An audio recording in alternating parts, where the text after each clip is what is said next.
Orange. Orange. Alright. Orange. I know I've told most of you, but not you and not you people watching the video.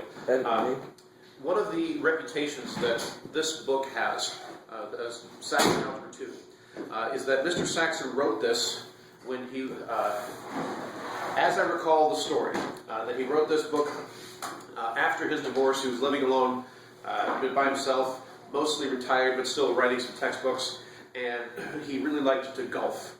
And so that based on where he lived and what the weather was, there were some days that if the weather was really nice, then he would try to just write a lesson real quick and get out to the golf course so that he could play some golf and enjoy the beautiful weather.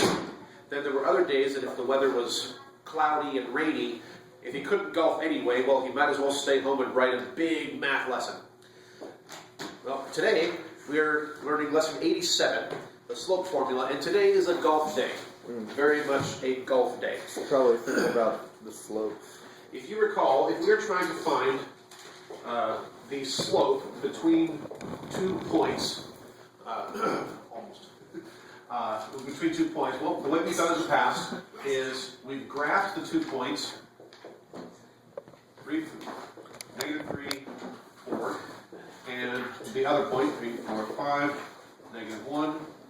So here we have 5 and -1. If we want to find the equation of the line that goes through here, to get the slope, what have we done in the past? We've done a right triangle like this, and we find the rise. So our rise, our vertical change. So how far is it from -1 up to 4? That would be 5. And what's our run? Our horizontal distance, this distance, we call our run, is 8 from -3 over to 5. And then we say that the slope is rise over run. Rise is 5, run is 8. But what else do I need to know here? Slope. Negative. Is it positive or negative? So you just have to look at it and say, okay, is it positive or negative? But you have to remember to actually make that decision. In this case, we have a negative slope, so we have to make sure we put a negative in there. Well, the beauty of the slope formula, you don't need to graph it, and you don't need to think about whether it's positive or negative. Black. Black. Black. The beauty of the slope formula, Yeah, wait, what? Serene? slope formula, is this. The slope, we can think of it this way. Let's see, rise, does that have to do with horizontal or vertical? Vertical. Vertical. What does the word rise mean? Go up. Go With the sun. Now, Sunrise. which axis is this? X or Y? Y. The Y. There's a notation we use that's used in calculus called delta Y. Delta in calculus and in science, especially physics. This little triangle is the Greek letter delta. And so we use that to refer to the change in. So this would be the change in Y over, what do you think is going to go on the bottom?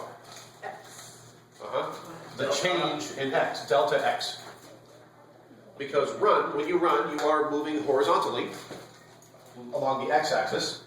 You don't have to know this, but I want to show it to you so that you've seen it once.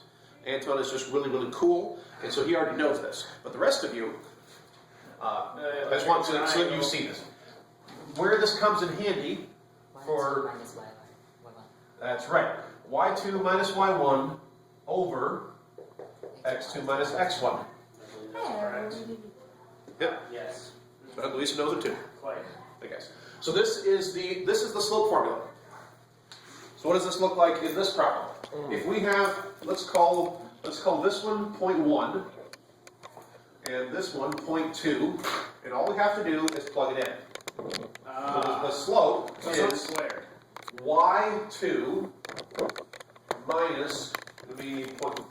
Sometimes make sure you keep track of the negatives though. Let me do this. y2, let's see, y2 minus y1. So the y coordinate of the second point minus the y coordinate of the first point over the x of the second point minus the x of the first point, what do we have? We've got -1 minus 4 is -5. 5 minus a -3 means 5 plus 3. And there's our slope of -5/8. A bit faster and more efficient than doing this. Yes. Are we done? I don't think this teaches that at the beginning. Serene. So that you understand what's going on. Why we suffer? No. I remember that. In every math and science class, what would happen if the teachers taught the shortcut or the formula Well, it's like when are we immediately? actually going to use it? What, this? You never had. This? Yeah. When you want to You build need a to house. understand what's going on. I'm going to build a house. Serene, stop being sassy. Sassy Serene. Alright. So yeah, that's the slope formula. That's all there is to it. Slope is changing y over changing x, which is y2 minus y1 over x2 minus x1. All you got to do is plug in your points. Keep track of any negatives that are here, because notice that this is minus. So make sure that you get your point minus the other one, x2 minus x1, Wait. and then all the negatives will sort themselves out, and your final answer will be the right slope with the right sign, positive or negative. So, I have a And that's question. it. I have a question. Let's go play golf. Hey. Yeah. It's math.